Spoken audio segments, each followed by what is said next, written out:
Bonjour mes chers internautes. Nazali l'enquête moko awa oyo esalamaki na 2016 eza pour parler sur Congo na Kabila. Vraiment c'est très important à suivre puisque eza concerné détournement ya bongo na pourquoi nani vote eza kozala te. Donc na 2016 Monsieur Richard, donc militaire, donc Forbes. Alors, il s'est posé la question, pourquoi la République démocratique du Congo a-t-elle proposé 650 000 $ à Bill Clinton? Alors, on a cherché à savoir, c'était que pour des photos et un discours. Alors, on sait ce que c'était vrai, on croyait ça. Donc, pour des photos et un discours, donc le Congo, l'une des nations les plus pauvres de la planète, a proposé au président, ex-président Bill Clinton, 650 000 $ d'honoraires pour un discours, une somme équivalente au revenu annuel de 2813 Congolais. D'ailleurs, le FMI classe la République démocratique du Congo parmi les derniers en matière de revenus par habitant. Alors, qu'espérait-elle en échange de son investissement? Donc, on voit bien qu'il y a toujours la corruption, quoi. Bon, dans les contrats proposés à Bill Clinton en 2012, les organisations prévoyaient un discours et au moins une photo avec chacun des dirigeants de la République démocratique du Congo et de la République du Congo. Cette dernière paraissant partager les honoraires princiers, puisque deux pays portent le nom de Congo, la République démocratique du Congo et le Congo Brazzaville. À chaque fois, selon Bill Clinton, à chaque fois que je me référerai à la République démocratique du Congo, j'écrirai Congo c'est deux photos et une conversation. Ne semble pas grand-chose en échange d'une telle somme. La question est donc la suivante. Quoi d'autre le Congo voulait-il pour son argent? Alors, on a cherché à savoir.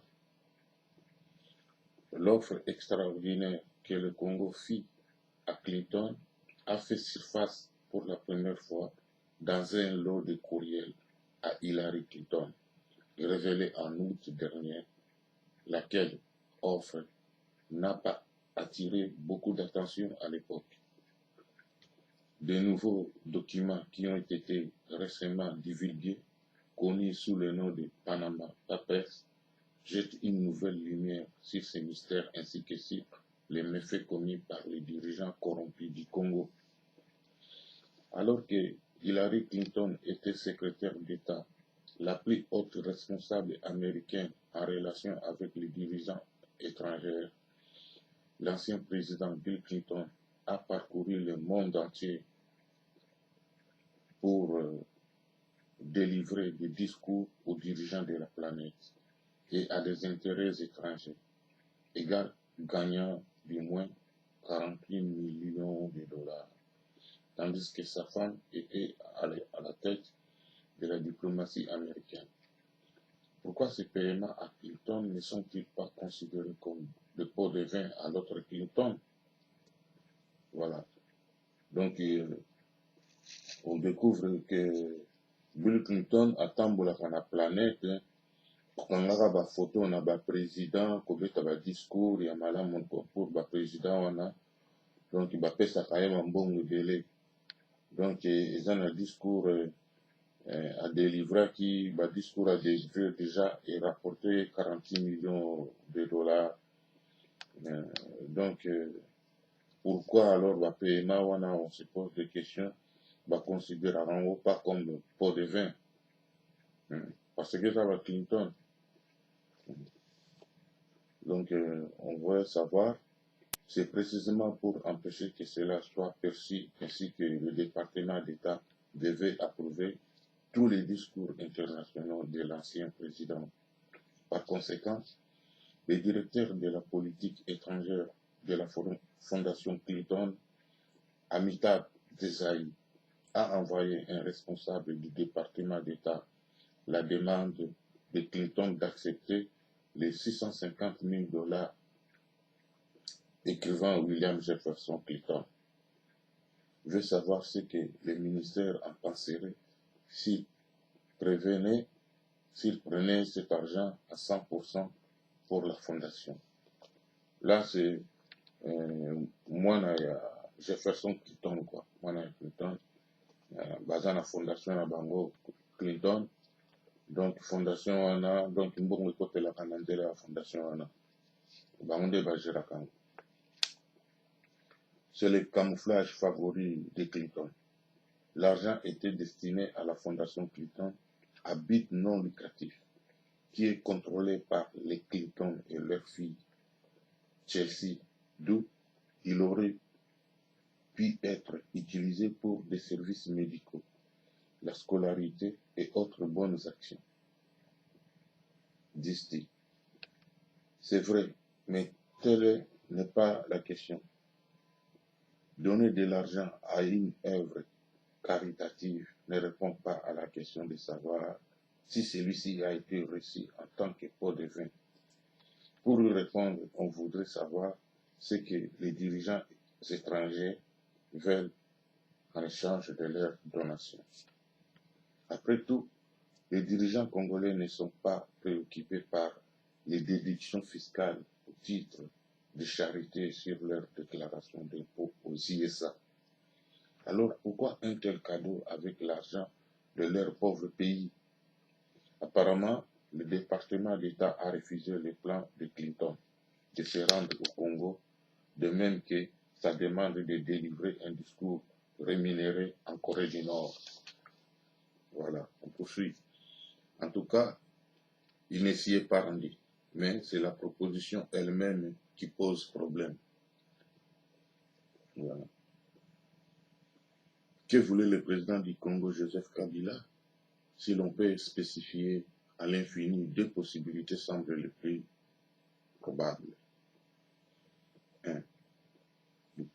La première, d'abord, il cherchait la permission des ISA d'ignorer la constitution du Congo afin de rester au pouvoir au-delà de la limite fixée à 2 mandats, laquelle expire en décembre 2016. Et il voulait protéger les enquêteurs internationaux, ses actifs à l'étranger.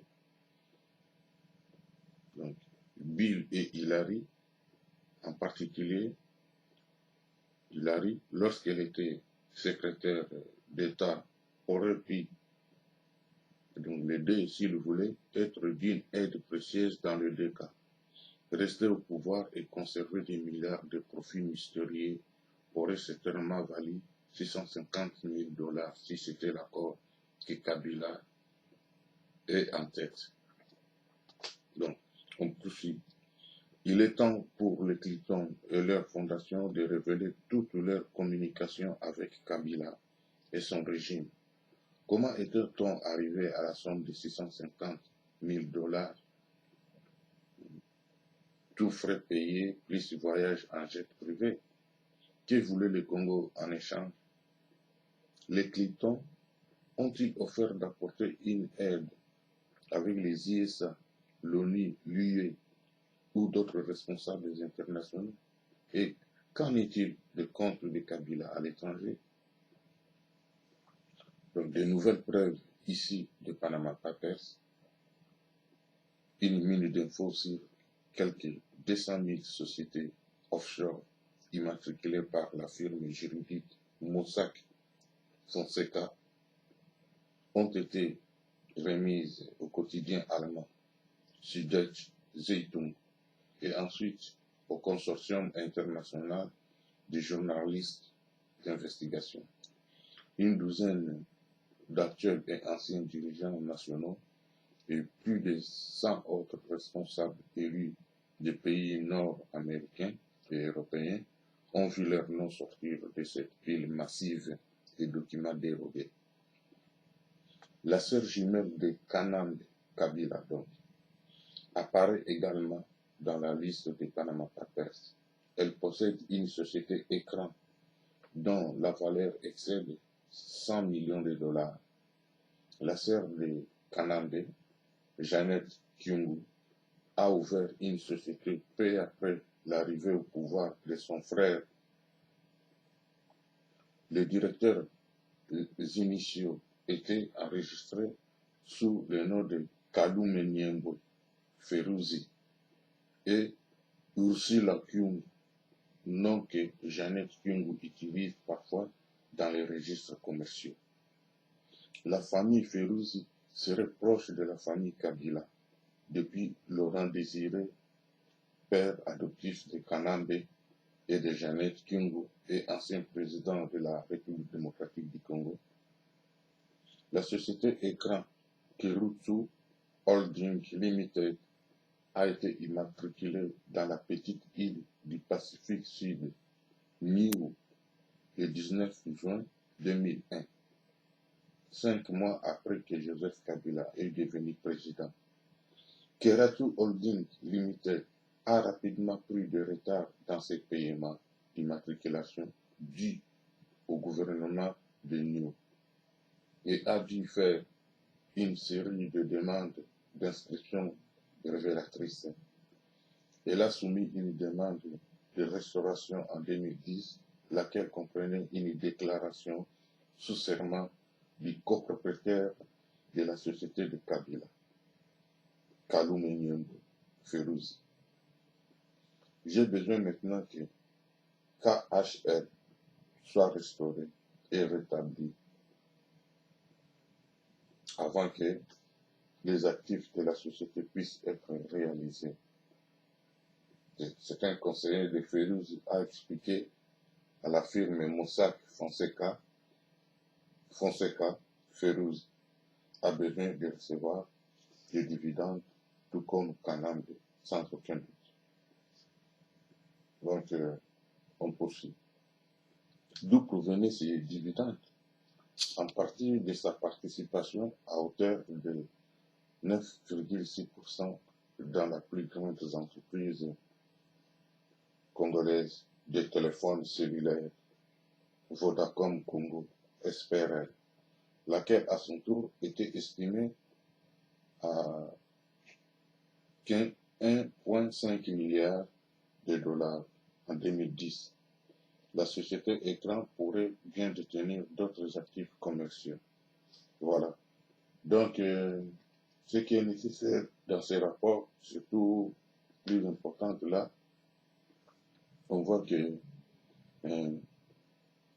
Ndekoya Nani Kabila, Janet Kyungu, a répondre peine à Kombo Mususu. Na banque, Kombo ezali kuna ezali Ursula Kyungu. Donc, na Panama Papers. Batia Kombo ya muto na utaki kotanga wana Kalume Nyembo Feruzi. Donc, yende ataka na Kombo wana kuna bango mibale baza lokola ba propriétaire ya makambo wana. Bon. Donc, c'est toujours dans l'enquête faite par de grands enquêteurs. Bon, alors, voilà cette enquête qui continue. Alors, on va en finir, hein, c'est là où ça va vraiment être très très important. Donc, la sœur de Kabila détient également une part de Congo Digital, une filiale de la société de radio-télédiffusion multimédia Congo SPRL. Il semble probablement qu'elle détient ses actifs en partie parce que son frère est président du Congo. Le pouvoir est une affaire de famille chez Kabila, tout comme chez les Clinton. Prenez en considération le cas de Lundin Lucas Lundin, un investisseur suédois qui créa cette société ordonnée entre 1 et 5 millions de dollars à la Fondation Clinton entre 2007 et 2013. la fondation ne rend compte que d'une fourchette par des montants exacts pour certains de ses donateurs. Selon un communiqué de presse de 2007 de la Fondation Clinton, Lundin Group avait promis à celle-ci 100 millions de dollars supplémentaires. Lundin Mining a des opérations au Congo très importantes. Un associé de Lundin dans ses opérations au Congo, Freeport, McMoran Copper et Gold, a donné à la Fondation Clinton jusqu'à 500 000 dollars selon les documents publiés par la Fondation qui présente une contribution dans une fourchette de 250 000 à 500 000 dollars. Voilà. Qu'est-ce que ces géants de l'extraction minière voulaient en échange? Le département d'État sous la direction de Clinton est entré en pourparlers avec le Congo en 2010 au sujet d'un différend avec Lundin et Freeport McMoran, dans ce que le Financial Times a caractérisé comme un soutien à Freeport. L'auteur du livre Clinton Cash, Peter Schweitzer, raconte une histoire similaire. Les résultats parlent tout seul. Le Congo a renommé à ses efforts de s'emparer de l'une des mines de cuivre la plus rentable au monde appartenant à Lundin et à ses associés, en échange d'une augmentation de 3% de sa part sur le bénéfice. Alors, qu'attendait donc Kanambe en échange de son cadeau à la Fondation Clinton? Il avait manifestement vu d'autres hommes d'affaires dans son pays, comme Lundin, prospérer après leur générosité vis-à-vis de la Fondation Clinton. Peut-être est-ce que c'est une coïncidence que ces affaires soient succédées.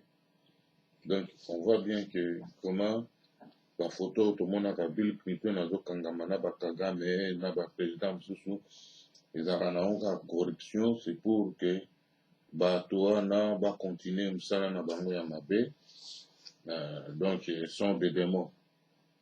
Donc, on voit bien que quand on était attaqué, le Congo était attaqué, ça n'a pas, je dirais, on a vu Bill Clinton, na Rwanda, Baga Okangana photo, na les sanguinaires Kagame. Donc, je ne sais pas si vraiment on peut toujours compter sur les Nations Unies, les Américains, c'est faux. Parce que, puis il y a au Congo, Nations Unies, ONU a sur place. Alors, il y a un rapport que je vais vous lire pour terminer. Donc, c'est un grand rapport d'une société. Il y a production, il y a coltan. Donc, pillage, il y a Congo. Na Zako Bandango depuis Bitumbe Bandi à Rwanda. Donc, au Rwanda, ASA annuellement coproduire 600 tonnes de coltan qui vaut 240 millions de dollars. Donc, Rwanda a 600 tonnes annuellement. Dans Bongo, il y a coltan qui vaut 240 millions de dollars. Donc, production de coltan annuelle pendant le Congo, c'est 200 tonnes seulement. Oui, il y a un rapport, il y a 2012. Donc, ceux qui ont 200 tonnes, au Tarika, donc 600 tonnes vaut 240 millions, 200 tonnes, il faut savoir combien? Ça, le Qatar. Bon,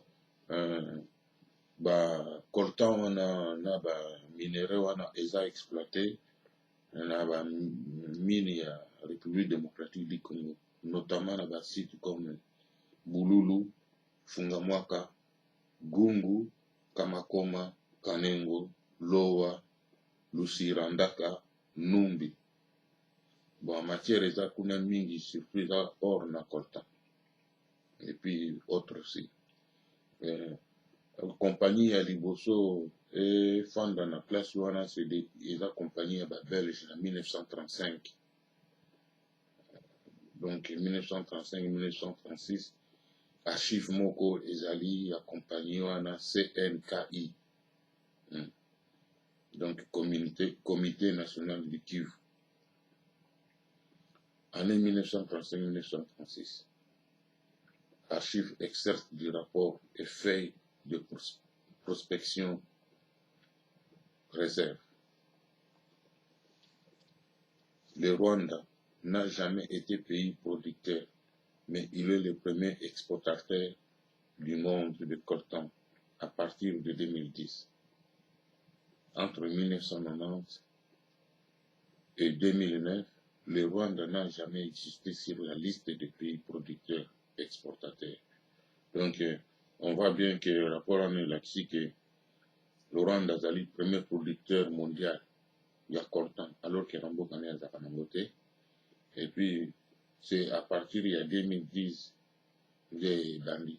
Alors qu'entre 1990 et 2009, le Rwanda n'a jamais existé dans la liste des pays producteurs et exportateurs.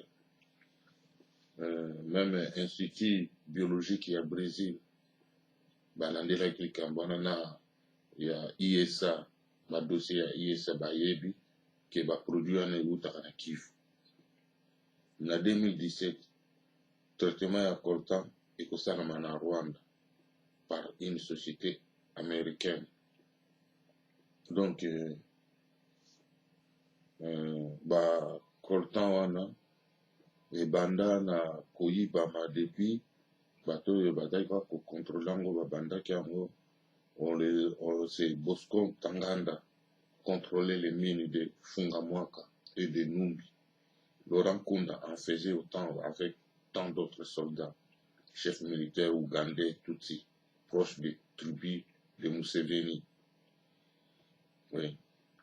Donc, dans ces points proches des tribus de Museveni, si on a cité comme ça, parce que là-bas, il y a eu Basoda, Basse Revolta, qui contre Basodo, Balobakamokomokona Museveni, qui avait toujours